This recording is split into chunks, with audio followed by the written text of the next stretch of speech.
All right, everyone. It's another Friday, and it's time for Q&A with Alan and Marshall. And I'm Marshall Atkinson. I'm Alan Howe with Easy Way.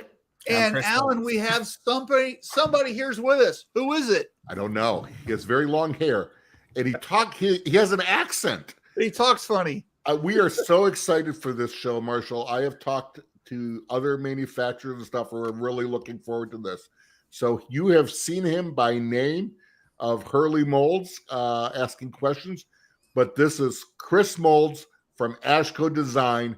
And Chris, welcome to Q&A with Alan and Marshall. And we are so excited to have you on, and thank you for being a loyal listener.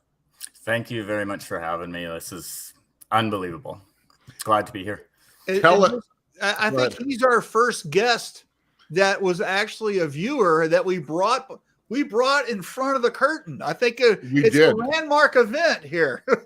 So he's been online with us now for about a half hour, 40 minutes, seeing us like making mistakes. Let's go. And he's going, you guys really don't know what you're doing. No, we don't. No, we don't. So, but it's so good. Chris, tell us about you and your company real quick. We started roughly doing like wooden signs and stuff like that, and then moved into screen printing. Mm-hmm. And we do a lot of screen printing for other customers, just regular printing. But since 6 months ago, I've really been getting into the high density, the specialty inks and stuff like that. I ended up buying quite a bit last year for AshCo, and Discovery Lancer seen that us in Canada were buying specialty ink. So they reached out to me and they asked me, hey, do you want to learn the inks and learn with us, and we'll help you out? And then once you figured it out, do you want to give us instructions and write a book on it and help all our customers figure out how to print high density and specialty inks? And I said, man, I'm on board. So it's been a good 4 months, 6 months, something like that, the last bit here, and I'm having fun, a lot of fun. Good. Tell everybody where you're located at. Aberdeen, Saskatchewan in Canada, a little small town just outside of a big area, big hub like Saskatoon, Saskatchewan. So that's where Bigfoot lives, right? Well, a little north more. A little north. Yeah. So because we're in the US, and if it's not New York or California and Canada, we know Toronto, we know Vancouver. Give us an idea where it's located at in the Canadian map. So you need to go 2 provinces over. So through Alberta, all the way through Vancouver, all the way through Alberta, and then smack dab in the middle of Saskatchewan. That's pretty much where I am. You're kind of almost right in the middle of Canada. Almost right in the middle. Yeah, more to the southern part, like not as north, but how far from Winnipeg are you? Say you're farther north than Winnipeg, correct? No, I don't think. Yeah, we are actually. Yes, Winnipeg's in the bottom corner. Yeah, it's on the bottom corner of Manitoba. I'd have to say we're somewhere around. Got to be about 6 hours roughly. Got it. To drive, maybe a little more. Awesome. Well, that's great. So if you're watching, okay, we would love for you to say hello and let us know where you are in relation to Saskatchewan, Canada. Yes. and then you said I had an accent. Yeah. And then, I'm sorry. I butchered the hell out of that. And then also, this is a Q&A show, and Chris is going to be showing some amazing techniques that he's doing with his high density. So if you've got questions, if you want us to say, hey, what did that mean? Don't be embarrassed. Throw that into the comments. This show is all about helping and learning and all in your growth. So that's why we brought him on. We want you guys to get the information. So make sure that you're participating. Okay. And then also, if you are watching, we would love it if you would share that you're watching right now. So get that share button and then let everybody know that you're here. Let's say hello to some people real quick. Yep. And then we'll get to the meat of the show. Okay. So Cindy's here. Good morning, Cindy. From Texas. Yep. And then why won't we click? There you go. Cal's here, California. How you doing, Cal? Simon's in France. Looks like he's vacationing or something's going on over there. Simon, your life's a vacation. So come on. What are you doing? Knowing Simon, he's probably his dealer over there. So Simon's with Techmark. Yeah, Richard from is here. Good seeing you, Richard. The Peter's Richard here. Everybody's from Michigan's watching. Tyler's here, south in Ohio. Tyler, where in Ohio are you, and what company are you with? Let us know. It's not anywhere close in Texas. There No. you go. We're originally from Ontario. How about that? Yeah. So Peter is right in Port Huron, and so Michigan borders Canada. So for us in Michigan, on this side of Michigan, we used to go to Canada all the time before borders and passports and stuff growing up. So I was always in Windsor and all that. But yeah, Peter's Canadian. Williams here says, hey. Yeah. Ray Smith's here. How you doing, Ray? You missed Charlie. Yep. There we go. Charlie. Yeah. Well, the thing moved, and Yeah, it happens. Right. Ricky's here. Chris, it's Ricky. Way to go. That must be one of your friends. Right. Do you know him? Yeah. And Ray Smith's with Aviant, so glad he's I know Ray, yeah. In Arizona. Great. All right, Charlie. Josh is here. Good morning. And Josh, I want to compliment you on your 40 Newton screen you were showing off in Facebook today. So awesome. Good job with that. Tyler's in Grove City, Ohio. He's Nate Leber's guy, who we've had Nate on the show. Tyler, I knew I recognized the name. My bad. And I couldn't remember where. Yeah. So absolutely. Sean's here from Alpharetta, Georgia. Yep. And Josh says thank you. So, all right. So we blew through those. So leave comments. Let us know that you're watching. Also, if you're watching this as a recording, do the same thing. It's always fun to see who's watching. I know our sponsor is at the ISA show in Atlanta this year, which is a big show, this big sign show. Ricky says, look what he says to in case you don't know. Is it she? Oh, she. Okay, you know who she is. I went to high school with her. Yeah. All right. Ricky from high school. All right. Cool deal. Great. All right. Hey, so let's roll the GSG commercial, pay some bills, and we'll come back and really get into the meat of the show. Roll that beautiful bean footage. Here we go.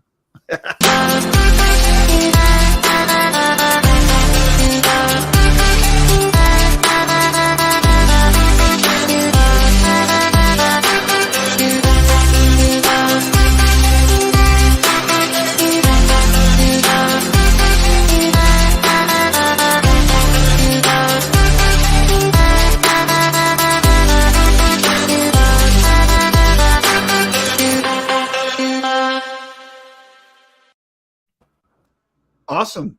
All right. Ghost is here. Don't leave him out. Absolutely. From Sweden. And then Sean's here. Says there's a lot of big printers at that show. So it's mostly a sign show, but there are some textile stuff going on. I know. But I know some of the manufacturers I've talked to this week are down there. Right. So I think let's start off with just before we show the slides and stuff. So Chris, why don't you get into your idea for the print and the origin story of what you're doing, and then we can get into what inspired you. Yes, the inspiration. Yeah. My kids are one thing. They inspired me to create the Lego shirt because they just play with Lego. They're 3 and 5 years old. They wake up in the morning. The first thing they do is go to their Lego bin and start building. So I thought it would be something cool for the vehicle. It'd be a flexible mat. They could play with their Legos in the vehicle and stuff like that. And Morgan Young from Discovery Lancer was the one that helped me dial all of it in, get the proper ink. We did, I believe it was an 800 micron screen, all 3 of them, the first set around, ran a normal base HD with the blowing agent in it. It's more of a rubber. So it ended up being like this guy right here. And it's like a rubber texture to it and stuff. Very, very pliable. But the strength of the stud didn't really hold the brick that great. Where I moved over to a stone ink that is super, super hard. And this is where you get your strength, your lift. And it sounds almost just like Lego. Not as hard, but pretty close. But then you still have flexibility too, right? So With the HD prints, I originally wanted to do it with embellishments, like big fan back in the 80s, the old Element clothing, where every single garment, they had that little embroider tag on there. And I always thought that was neat. I always thought the way Nike built up their stuff and their embellishments was neat too. And I wanted to get into it. The Caesar brick guy, he got me into getting the raised stuff, and I started using it, but it's only 600 microns. I want more. And where did you see the brick from? You were telling us earlier. So on your guys' show, actually, and I actually talked to Joe Piazza. Asked a bunch of questions, found out a bunch of stuff on it, and just started going to town on this brick. And really like it on the hats, really like it on everything. It's just I wanted a higher embellishment, right? And brick only gets you so far. I've tried stacking it. Works well on hats and stacking and stuff like that. Garments, it has some issues that I've got to work around and figure out and go back to the drawing board on it. But everything, you got to play with it, and some stuff you have to play with it longer than the others just to get hold of it, right? So and when you do an HTV like that, you don't have as much flexibility as you do with your own ink and stuff like that. It is what it is, and so good. So and the one guy actually that got me onto high density and started getting me into it, and Ray Smith knows him. His name's Milos de Grush. Well, of course, Mad Specials. Unbelievable artist, and he's got about 5 videos or something like that where him and Ray sit there and go through the high density printing, and I watch those things like a dozen times each, like a hawk, just studying his technique, studying everything, because there's no information on it. Nobody tells you how to print it. Anybody that does print it, they keep it to themselves, because that's a niche. Like, this isn't something that you just go out and do. This is a niche. You're built into it, and it takes a lot of time to figure it out. There's so much to it. All right. Before we started the show, you were telling me how long you've been working on this. So give us an idea. When you say it takes a long time, what does that mean, Chris? Well, I know it's over a year, because we had Joe Piazza on, I think it was January or February of last year. Yeah, that's when I started dabbling into it. It's taken me 6 months to get this printing technique and everything down. The first 6 months was trying to figure out a stencil. Sure. That, I have to say, was the most difficult thing, is to create that stencil and get that thickness that you wanted. And the most critical. Yeah, that's your livelihood. Like, you don't have that screen, you got nothing. When I first started out doing the high density screens, the thicker you went on your buildup, the harder it was to do. Oh, yeah. You'd always get, like, my floor in my dark room is got blue emulsion all over it, because it would run down the frame, it would drip out everywhere. Like, I'd have emulsion down the sides of my frame and everything starting out. I don't even get a drip of it on there anymore. It's just nice flat sheet of glass all the way across. But it took time. It took a lot of time. You're coating by hand? Coating by hand, yeah. So what I do is I'll run one on the screen side, on the print side, flip it over into the well side, and then I'll do 3 with the round side of the scoop coater, wipe the scoop coater off, and stick it on top of a fan with the print side facing down and a fan blowing up into it to create that skim layer. It'll sit there for about a minute, roughly, somewhere around there. And then when I notice the emulsion, the chroma blue starting to get a little bit darker, I know it's skimming up. I can take it off that fan, put it back in my rack, coat it 3 more times, stick it back on the fan, and it takes about an hour to do a 130 coat. Oh, yeah. So, I've been downstairs doing four screens in one night, and I'd start at 8 o'clock at night, and I'd finish at 2:30 in the morning. That is common with high density. I was testing an emulsion when I worked for a different company with a large company up in Grand Rapids, Michigan, 18 Autos. And the high density emulsion takes, now they had Dalfit screen drying racks, drying cabinets, and they had one, and we just put the one screen in. I was amazed that an hour and a half later it was dry, and I had a moisture meter with me and checked. I'm like, I couldn't believe it. But so why not use capillary film? I tried. I actually have some super fat film here. I've got some 200, 300, and 400. I ran that guy through. I'm running an LED exposure unit that I made myself out of an old flash dryer. It's got tons of strip lights running out 405 nm for the wavelength, and it blasts through chroma blue very well. It doesn't really go through the super fat film. Kevin Koth, I was on the phone with him, and I believe his name's Gary. Kevin's actually online listening. So I was on with them, and they got me into the fat film and stuff. And what we're thinking is that my LED lights, because they're optimally made for halogens. So like you want a halogen, it'll burn right through that really nice. LEDs have a little bit problematic when it comes to it. They do. So it just washed out. It's like the whole entire fat film would start getting ripples in it and stuff like that. Yeah. And 2 in a row I had problems with. I got to go back and put some more time into it. But before I even got a hold of the fat film, I already had 4 months on the chroma blue. And so I'm further into the progress with chroma blue, and now I've got it mastered. It's like I just go in there and do it, and it's done now. And I don't think you mean it's the stuff works better with halogen. I think it's metal halide. Metal halide. Yes. Yeah, halogen is weaker than LED. You're using the product that works best with the equipment that you have. It's not that the other products don't work. It's just that it's not applicable to your situation. Correct. Yeah. Yeah, it would be hard on that setup on a high density. You would get again, Marshall. I've talked about that hamburger effect where it's cured on the bottom and it's real soft on. It'd be hard to punch all the way through. Yeah. Right. So, and Ray says patience, patience, patience. And that's exactly lots of it. Absolutely. Lots. I'm surprised I have all my hair still. Like I should have no hair from pulling it out from the stress over 6 months and the patience that it took. Yeah. Right. So Kevin says LED tends to give off too much light scatter for many high density films. Agreed.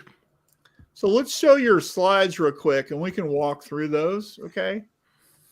So here is the first one. And so if you're like Alan thought maybe that the edges were sawtooth a little bit, that's just the angle where you're looking at the mesh. So, so walk us through here, Chris. What are we looking at? So this guy, I believe, is 600 micron roughly. I had 1 in 24 coats on this one. This will be the base plate. So the whole plate that goes down onto the fabric that's adhered to it is this big square plate. And it took probably about 5 print flash prints to get where I needed to be for height on the base plate before I could start stacking the studs. And this is what mesh, what tension? This guy's 110 mesh, somewhere around that 25 newtons. It's a brand new screen. So this guy came in, it got degreased and the emulsion went on it and it went right into the press with the Lego burn on it. So brand new screen. It worked very, very well. You need a tight screen when you want to start playing with high density and stuff. And what durometers? You're on a manual press. Manual Vaztec. Squeegee are using also 70.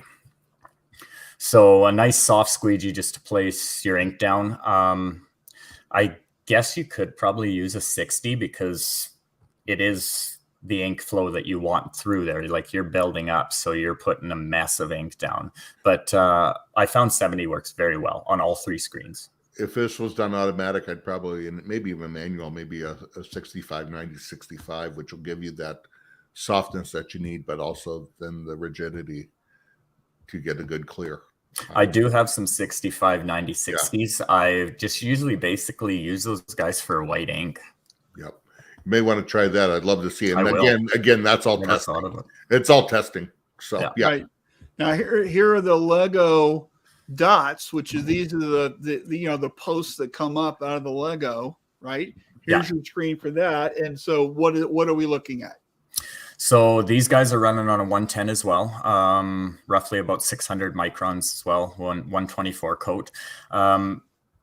I don't have the thickness meter, but on the round side of the scoop coater, you're anywhere on your average, you're sitting out about 20 to 30 microns is what I'm taking in out of all the information I did every time you do a pass. So you're somewhere between 20 and 30 microns every time you do one pass. And so having 24 on there, it works out to be pretty close to that 600-700 micron area.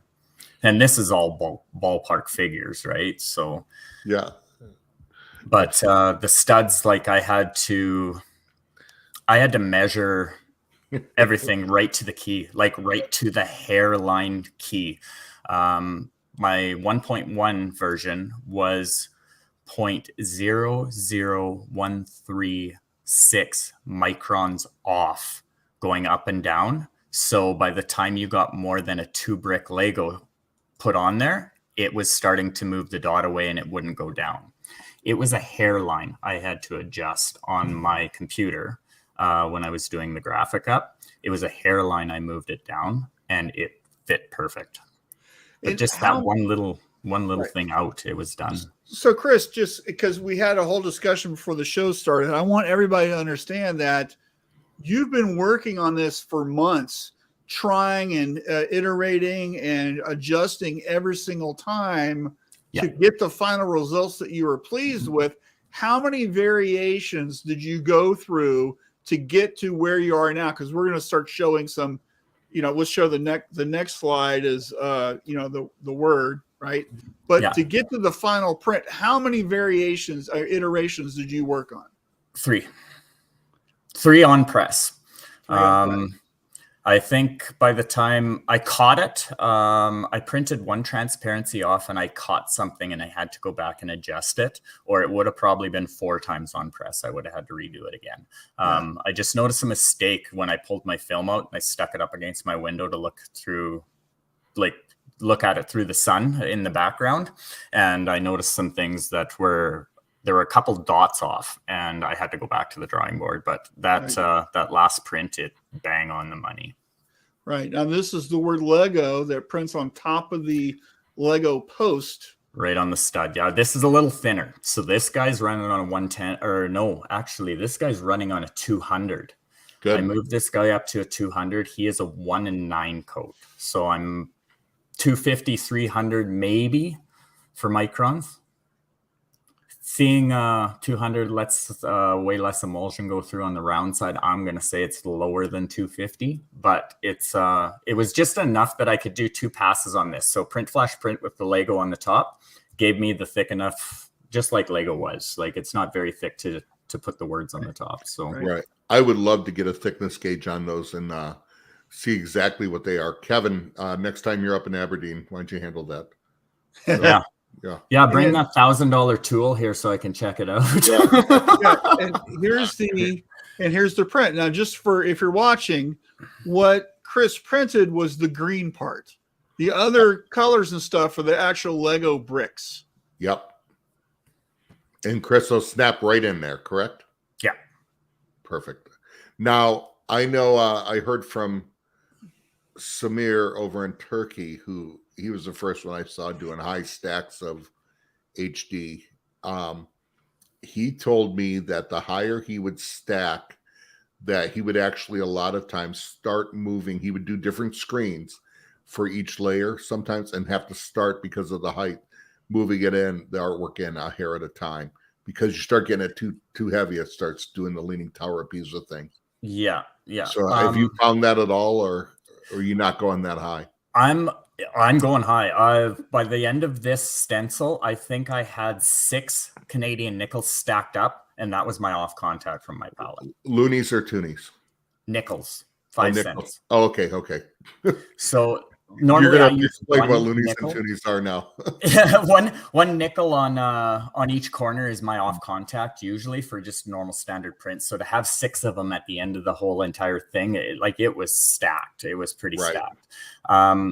I'm running a Vaztec V2000 6.6, and what I've done is I kind of altered my off contact knobs. I made grooves in them. So when it is flat, 100% touching my palette, and it's 100% level to the palette.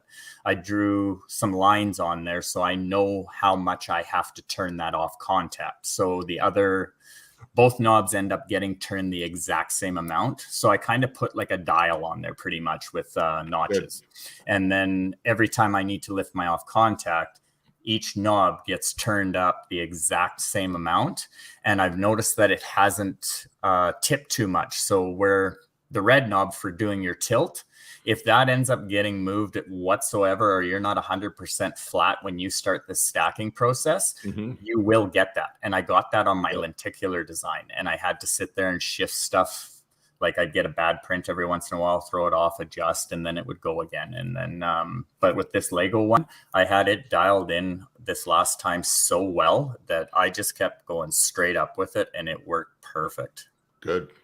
So here's a close up of that last picture. Just not, I just enlarged it a little bit so you can see the difference in the height between the different screens, right? So you've got your base layer, that's the bottom part that touches the shirt. Then you have the post that comes up, that's where all the height is. And then the last word says Lego, that's the stuff that's on top of the post. So those are the three screens. So you're printing this just with three screens. Just with three screens. And if you notice, if you look at the bottom peg on the very far left corner there, you can kind of see the technique right at the very end. There's one special technique I did right at the end. And normally I'd be sitting there flooding this screen 5 times to fill up that stencil so I could lay it down. The last stroke, I only did 2 passes of flood. So I only put a very small amount of ink in that screen. It never filled up that whole cavity. And then when I came down, I kind of laid into it a little more with more pressure, creating that little bit of bubble. If you can kind of see that around the top on the outside, that guy right there is the key to get that Lego to stick and hold. And I don't know if you guys, like if anybody's ever sat there and zoomed in on an actual Lego piece, they kind of have a little bubble all the way around the top. And I noticed that looking at my ocular lens through the Lego while I was setting this all up. And I was wondering how I was going to do that, if I needed a forced screen or if I could just push into it a little more. And lo and behold, pushing into it worked. And it actually made it strong enough to hold up a house. Very awesome. Good. All right. We got some comments too. So. Okay. So hey, Alan, can you show those while I'm playing around with this? Absolutely. I know what you're doing. So, of course, Kevin said, damn sexy stencils. Kevin's with Chrome. That they are. Charlie Mazer says, push to the limit. Frank's here from SNS. How you doing, Frank? Ray Smith says your palettes have to be perfectly level, and he wants to know: do you do a lot of checking of your palettes? A lot. From that way? A lot. Yeah. Good. And we got Mr. Peter Walsh from M&R. Good morning, from Roselle, Illinois. Welcome back in the country, Peter. I know you were in India, so glad you got back safe. And here we go. Mark is a big Lego fan, and I know he's betting his teeth right now. Cal's talking about Mark Slodonik, who is, I talked to him last night or 2 nights ago about the show. I know he's super busy right now, and he might be watching and just lurking in the background while doing other things. And me and Mark have a few things in common. Yep, exactly. Big Jeep guy. I'd like to meet that man. I need to go down to his shop and just. I'd love to see it. He'd probably welcome you down at GSG. I've known Mark for a lot of years. He's pretty underwhelming. So no, I'm kidding.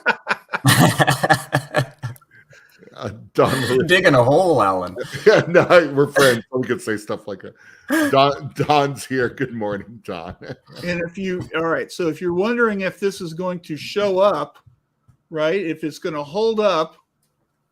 So hold on. Here's our brick house, man. Hold on. If I got a special effects song, if I can get it going.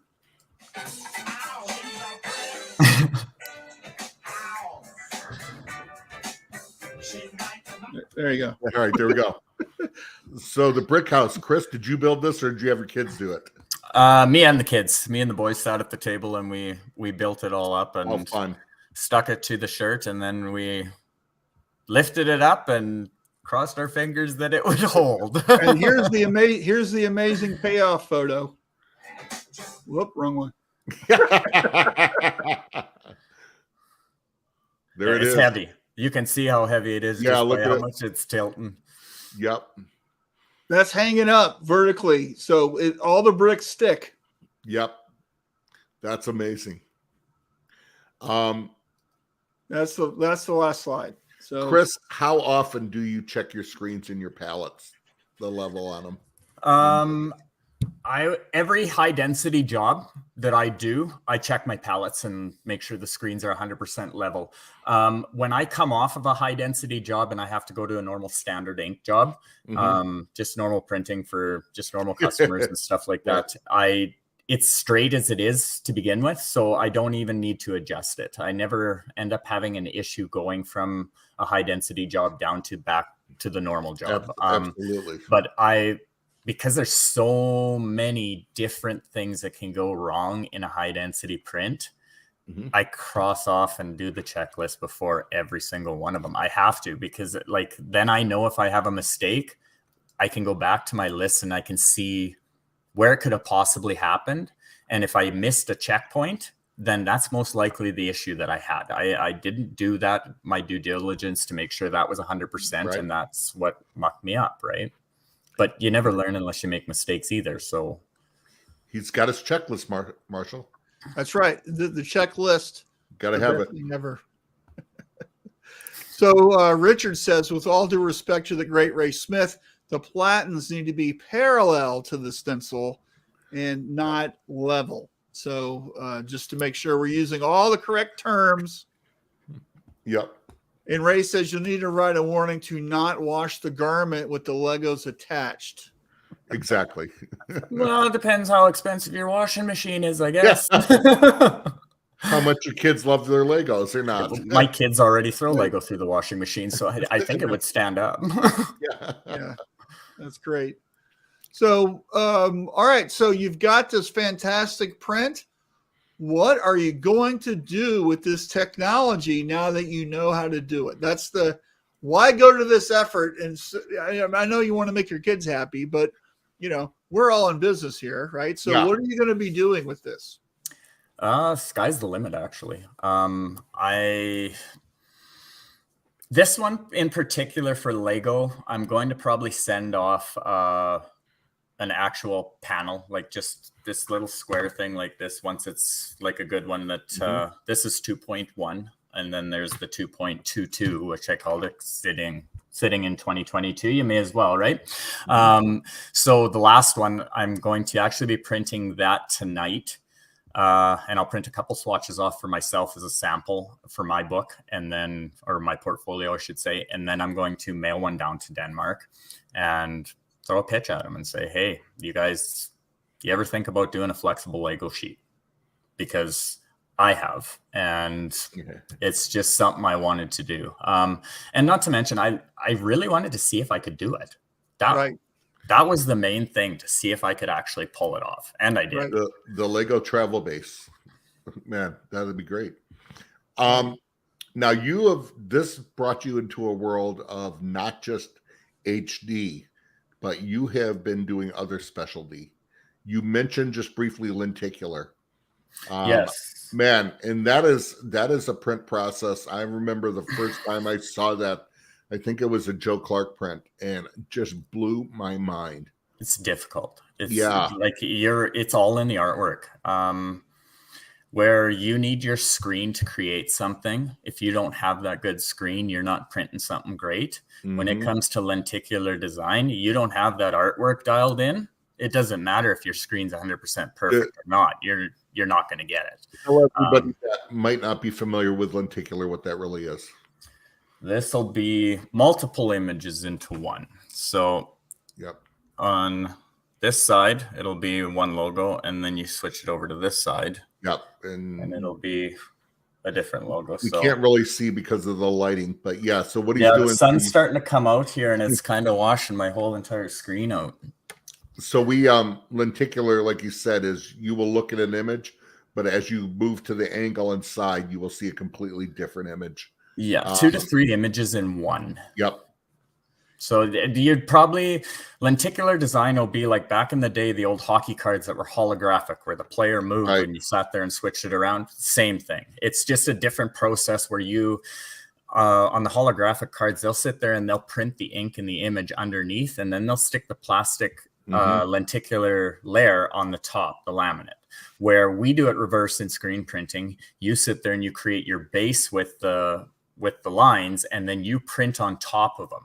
And it still doesn't look like that when you print it and flash it. You're pulling that shirt off the pallet, putting that on the dryer. It doesn't look anything like it's going to be. The magic happens in the dryer. And that guy needed to be heated up to 435 degrees Fahrenheit in order to get that technique to work. Like, you got to cook it to get the lift.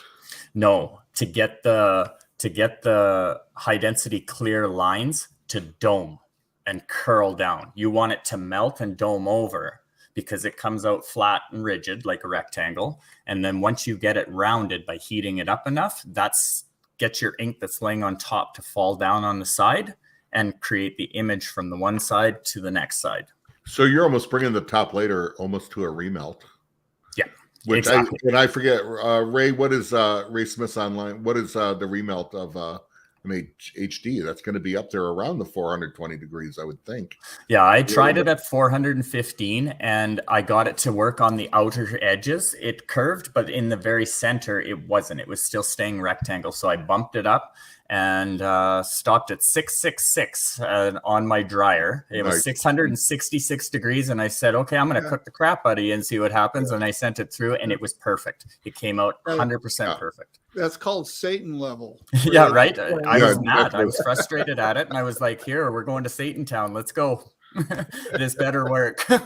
Yeah, it's an interesting technique. Ray Richard, if you're any thoughts on that, I'd love to hear on it. Because as you can tell, they're having a little argument here. Tomato. I think that was over due to respect to the great Ray Smith. Right, so Sarah's here. Hey, Sarah.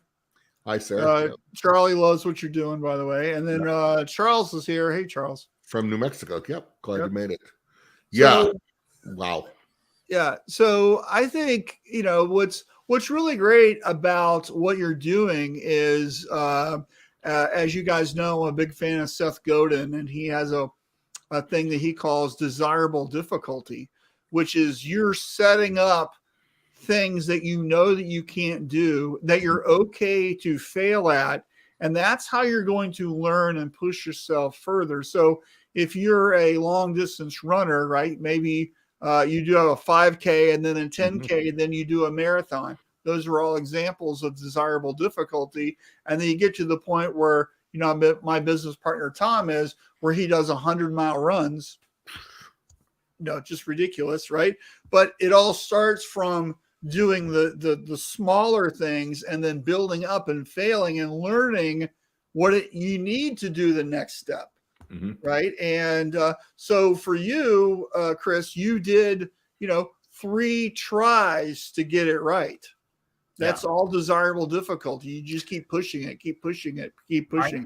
I kind of went back, like opposite of what you said. Start with the small stuff and go to the big stuff. I went in over my head off the hop. Like when I went into high density here before I did this Lego one, and I've been working on one design here for 3 months. I got my high density screens in the rack right now drying, and you guys will probably see it in about 2 weeks time. Hands down, probably going to be the best high density print I've ever done in my life. But I've been having problems with it from day one because I've got 6 high density screens, 380s and 3 110s. They're all different colored inks, and they're all going to be stacked on top of each other. But the 3 first screens, the images are so close together that when I lay my first one down and I come with my second color closest to it, I get these ridges and puffing when it's close to the other high density. And I finally figured out how I'm going to be able to do this. And I'm just going to burn the whole entire image instead of separating it for the colors. The whole image is going to go into the screen. I'm going to burn it 6 times exactly the same. And then I'm going to tape the inside off after I wash it out, take the sharp side of my scoop coater with chroma blue in there and run it up on the inside of the well again, trying to seal off those areas with just a very small amount of emulsion. Now, when I go down to print it, the cavity is going to lay in the other cavity, causing a flat seal on my shirt. So then I can print the next layer. You're gonna do the face coat on the well side. Okay. Cool. I'm going to do a double coat. So I'm going to We're gonna let it dry. burn my screen, let it dry, and then I'm going to coat the inside after I tape off my certain area. So I don't have ink going through on the color things, but I actually have the cavity in the high density for it to sit. Okay. And I think that is going to be the solution to get this print finally done after 3 months and 12 different screens. I've burnt through 2 gallons of emulsion on this one job alone. And we all know how much a gallon of emulsion is. Like it ain't cheap. $20 a gallon from Chromaline. 84. So Canadian US. are you keeping a notebook? Are you writing things down, documenting video, pictures, all that Little kind of notebook stuff? right here. Oh, man, good. All right. I like that. I'm about process, right? I love the trial and error you're doing. I'm sorry I cut you off, Marshall, but It's okay. I didn't have any good to say. go ahead. But yeah, I love that he's trial and erroring it. I mean, there's stuff I'm going in my mind going, you can't do that. I'm going, what am I saying? Try it. Let's see what happens. I can't wait to hear the results. What if a guy? What if a guy? Yeah. What if a guy did this? Yeah. Marshall, go ahead. Before I rudely interrupted you. I forgot what I was going to say. So it doesn't matter. All right. Here we go. We got Charles is actually in California today. And Scott says, good afternoon, guys. Hurley's doing some crazy cool stuff. From Okeechobee, Florida. Right. Have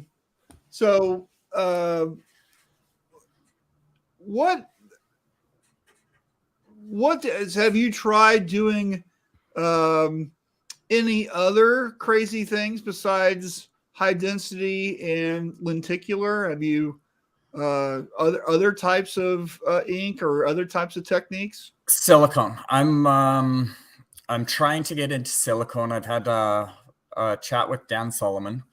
Good. He's the guy. And Man. Yep. The thing is with silicone is I'm running a print shop out of my house. The first time I used silicone, actually it worked out fantastic. I got the ratios right. I got the catalyst in there 100% properly. I got it curing.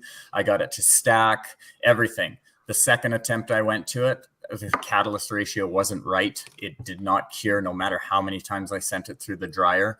And that night, like with silicone, you're printing it. It's kind of like water-based. You don't want to leave that ink in that screen and then take off. It's going to wreck that screen. You need to clean that out right away when you're done your job. So I took some mineral spirits, started washing out my screen in my house. My wife just about killed me. It took a matter of 5 minutes before our whole entire house just reeked like a mechanic shop. It was absolutely horrible. We have a product called 722 for silicone. And so since then, I try and just do silicone on the weekends. So like if I don't have another job going on that weekend, I'll do it during the day, because then my wife's home from her job. She can take care of the kids, and then I can fire up my dryers and stuff downstairs and go at it. Because at 2-3 o'clock in the morning, the last thing I want to do is sit there and break out chemicals and start washing silicone out of a screen and then go to bed. So I'm going to be getting back into that right away here. I'm actually working with a gentleman out of Sault Ste. Marie, Quebec, I believe it is. His name's Alex Peltier, and he runs a patch for hats, and he does leather engraving on leather patches, and he's going to engrave a bunch of them, and I'm going to try and fill those voids with silicone high density ink, because what I did find out versus normal high density ink, you can apply heat and pressure on a patch to silicone and it will not damage it. It will not shrink it. It will not compress it. It will not do nothing. And I put 400 degrees to that, enough to actually make a brown mark on a white hat, and it never damaged it. Sault Ste. Marie's in Ontario, I believe. Maybe, yeah. I know he's French for sure.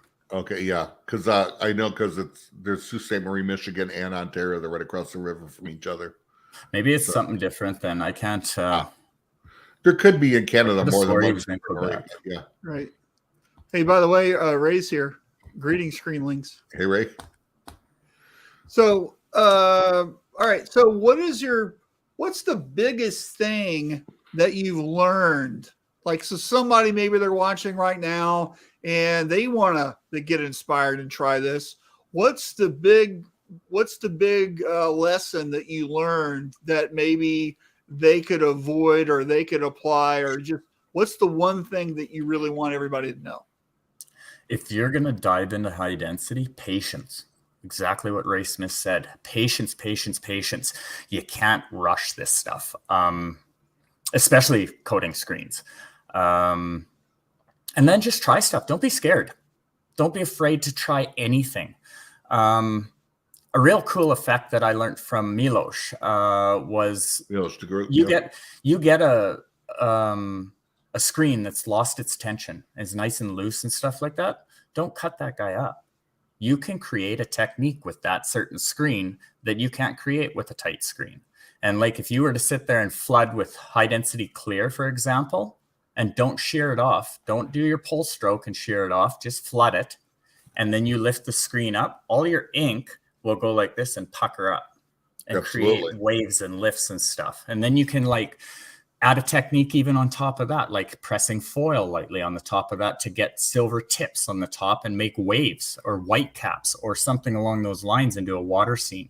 And like me being into like one of our main brands is ice fishing, and we're going into fishing for the summer season because here we've got 2 different fishing seasons, and I'm going to be playing with a water scene. I'm going to be playing with some northern light scenes. I just had an idea. How cool would it be to print, looking down through the ice hole, right? So you print a normal flat thing on the shirt, and then you print white-ish, kind of icy looking high density on top. And then there's a hole cut out where you're looking at what you printed first, right? Absolutely. And then on top of that high density, throw some puff for snow. Oh, and then top that puff off with Crystalina, so you get the flicker of the snow. Yeah, absolutely. I like that. I'm sitting here. $1 million. That's $1 million idea right there. That's almost like my Rolex one that I'm thinking about here in the next. I'm actually working on the design right now, and that's going to be friggin' wild. Like you guys talked about that last week with Mark Sidonik. I was asking him about encasing silicone over top of foil printing and high density plastisol, because we all know silicone does not stick to plastisol, but if I can encase it all the way around, it shouldn't go anywhere, hopefully. But instead of taking a chance with that, why wouldn't you go with just like a big overprint clear on it? And because if I don't take the chance, I don't know if it'll work. Well, that's true. What if a guy did it? What if a guy? So what's funny is you're talking about taking the loose screens and how the ink kind of tips up on there.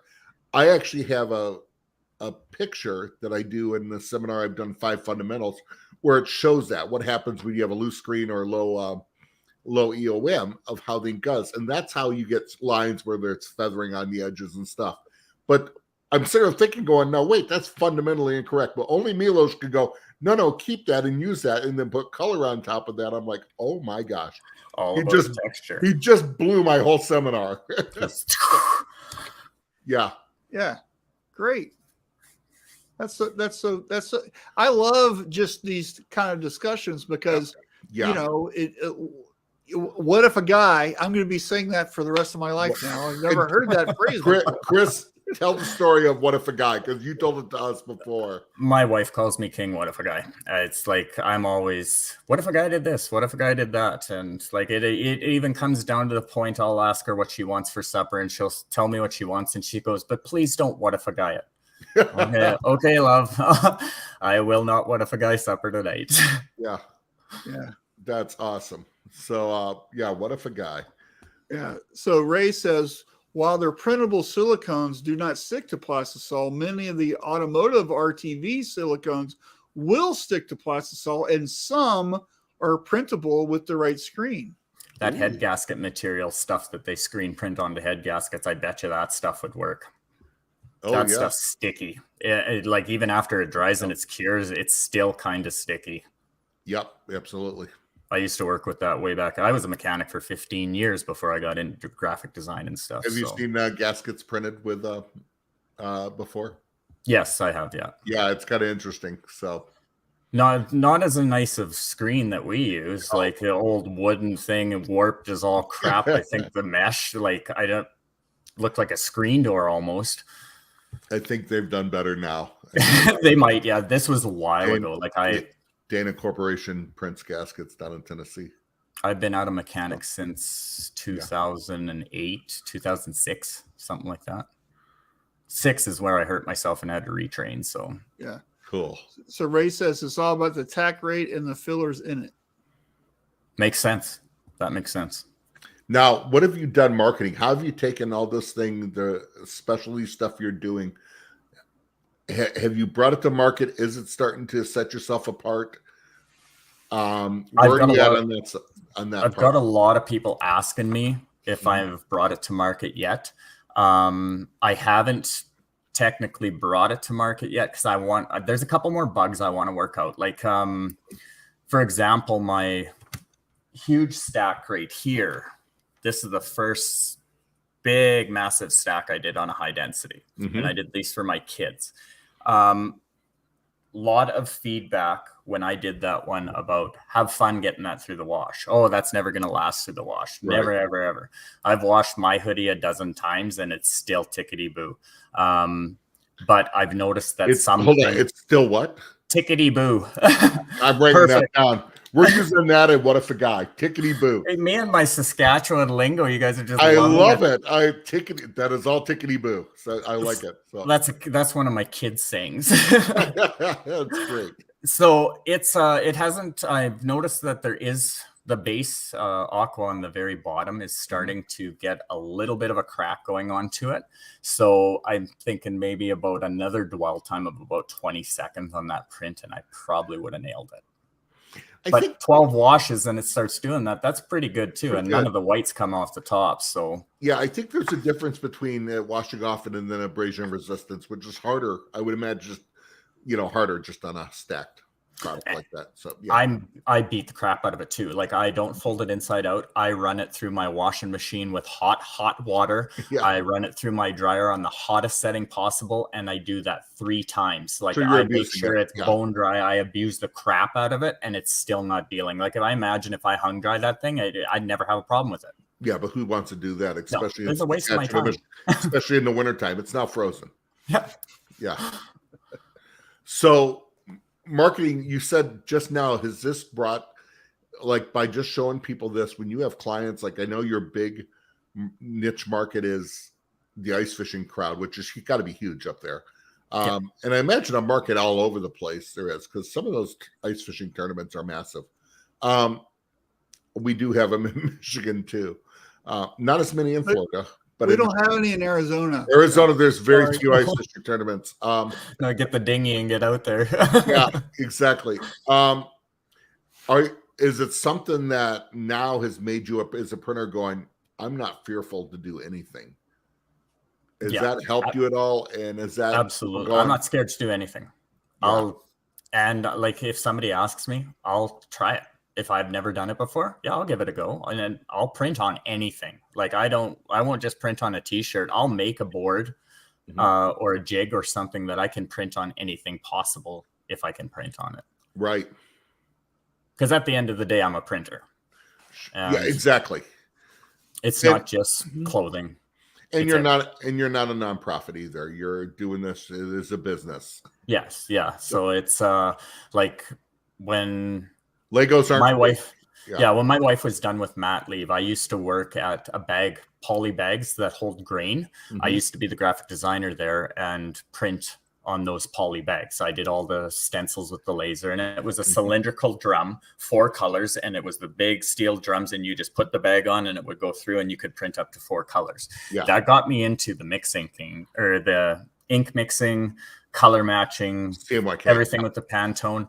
And then once my wife left got off mat leave and went back to work, I moved home to stay with the kids and start a shop here. And we've been going crazy ever since. But it's all word of mouth.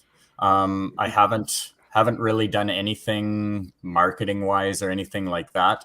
This Lego print that I did last Friday, I think I printed that the last version of this that worked out great with the house. I printed on Friday, and between now and Friday, I think we've taken in 83 new followers just in this week alone.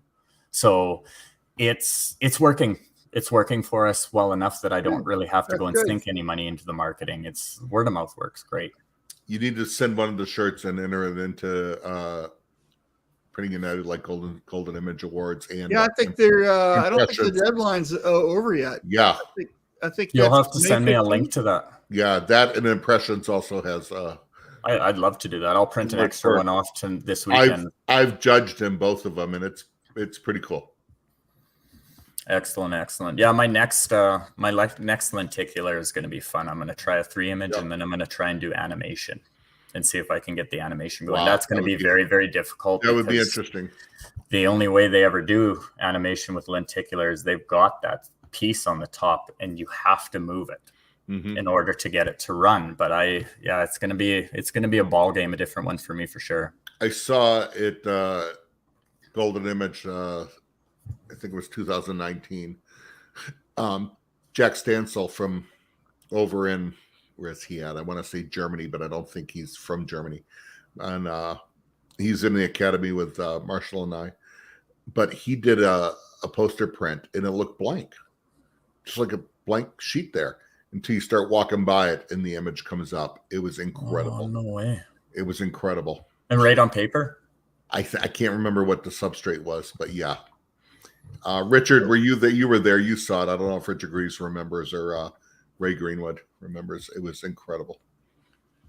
So I put the article for the Golden Image Award, and I will email you this link after the show, Chris. So perfect. Thank you. That's the link right there, and the deadline is May the 15th, which is around the corner. Richard agrees. I'm jealous about that comment right there. You screen printed while fishing. Yeah, that's a to-do list on my bucket list. I could tell you that right now. I don't know. What is he talking about? I imagine you couldn't level the press. That would be difficult. I don't think that's factual. I don't think so either. I'm like, it would be something else if it was. Oh my gosh, Richard, are you all right? Are you having a stroke? Again? Richard, it'd probably work better in an ice shack because then you wouldn't be moving around. And well, stuff. Richard is stationary.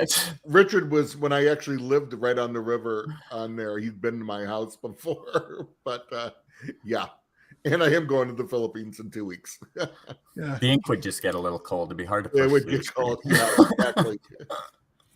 Right. Cool. Well, you know what, Marshall? So what's next for you, Chris? What's the next? Once you master the whole Lego thing, what's in the back of your brain? My next one is going to be getting this 6 high density screens to damn near touch each color without having any inconsistencies like that. This is the longest print I've ever worked on. Like it's frustrating. 3 months, a lot of money's been put into it, and I've only made it onto press twice with it, and it done 3 prints, and I seen it was wrong right off the hop. There's no way I could fix it, so it just got ripped down and started again. And I think I finally got it. Yeah. And then silicone, dabbling in silicone. I really want to get to that. It's okay. Have you heard of WD-27? No, because WD-40 is the one that made it to market, right? It is, yeah. So you just keep pushing it, right? And I think what you're doing is great. It's fantastic. I think, remember, also take the stuff, knowledge is power, but only if you know how to use it. Everything you've learned, take that to your current markets and make yourself just the best out of everything on there. So great. Just got to be wary on social media too. On there's a lot of people with good information, but then there's a lot of people with bad information too. So you got to be able to peg that out. You got to be able to pick it out of the crowd and out of the comments and know who is really actually giving you some valuable information and who's just talking to talk. Yeah. Yeah. Well, that's why we have you on the show. Exactly. I don't expect to know everything, but I made a lot of mistakes, and it has taught me. And like I've learned, you learn from your mistakes. Don't be afraid to make mistakes. That's what teaches you. Yeah. Hey, Marshall, we talked about the stencil and stuff. Right. Stencils are critical, and that brings us into the GSG, the featured product in their Pulse. Right. So their Pulse magazine this week on page 5. Let's see if I can learn how to use the controls here. It's all about Kiwo Yolano emulsions. So they're featuring multi-text in Yolano trifecta. So we know stencils in your print process are critical. Tension is first, stencils are next. And right there in Pulse magazine, I love Kiwo multi-text. And trifecta both are great for water-based and standard printing. So give them a shot. And that is some great pricing on both of them too. They're from GSG. So go to www.gogsd.com. This is all U.S. prices too, Alan? They are U.S. prices. But I'm sure they would be able to work with you on the Canadian stuff. They ship all over the world.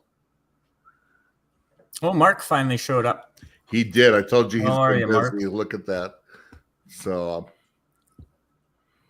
and I love what Ray had to say too at the end. Wisdom comes from experience. Experience Got comes that right. from mistakes. Absolutely.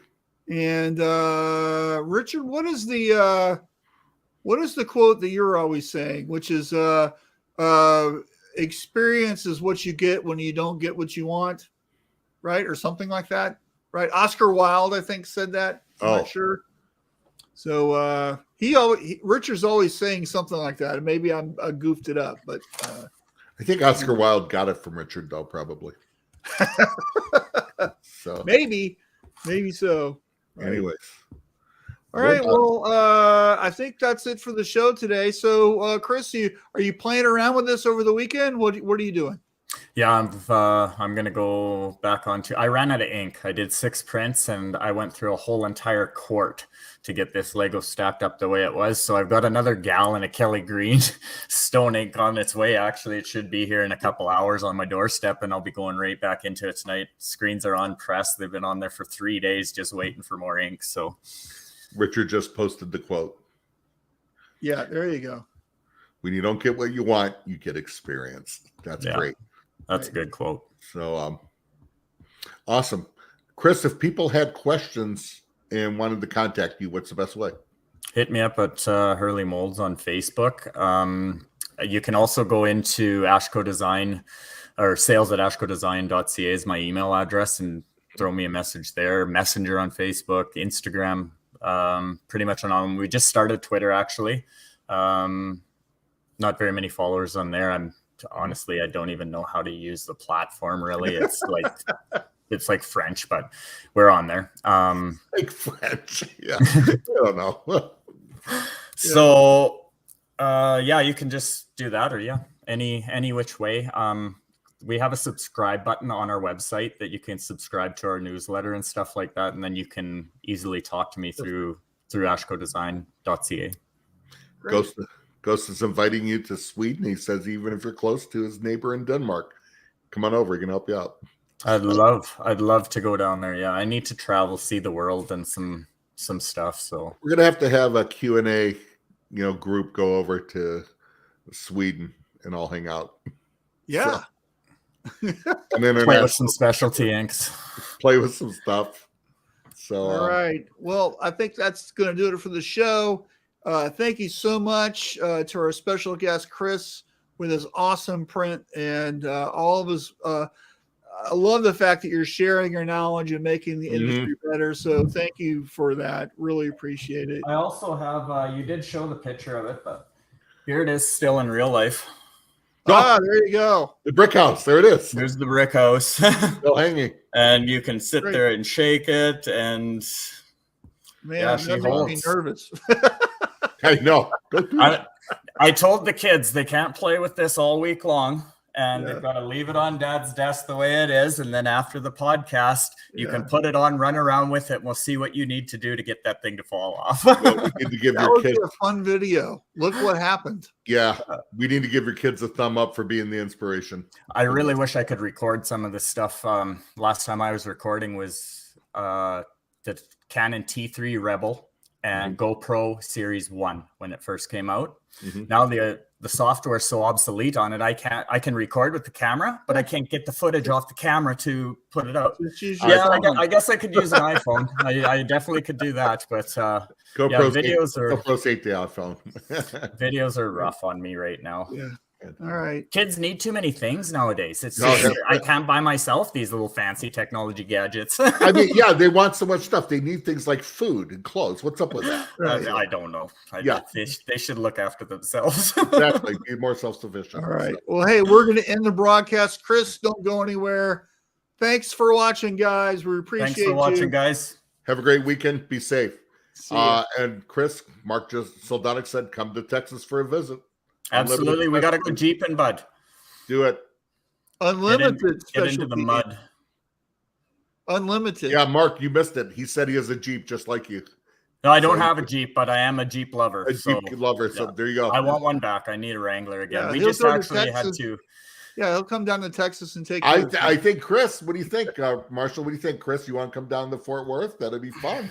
Yeah, I would love to. Yeah, plan on it in September. We'll go to Mark's house for good barbecue. Are you guys warm there in September? Like my winter months when it's -50 here, that's when I'd like to leave here and come to your guys' area. It'll be 85 to 90. And oh, that's perfect. Let's do it for then. Middle of winter here. Fort Worth, man, it'd be awesome. I'll phone you up and tell you when it's starting to hit -40. let's plan on it. So, all right, we got to sign off. So see ya. Take care, guys. Cheers. Have a great weekend. Bye.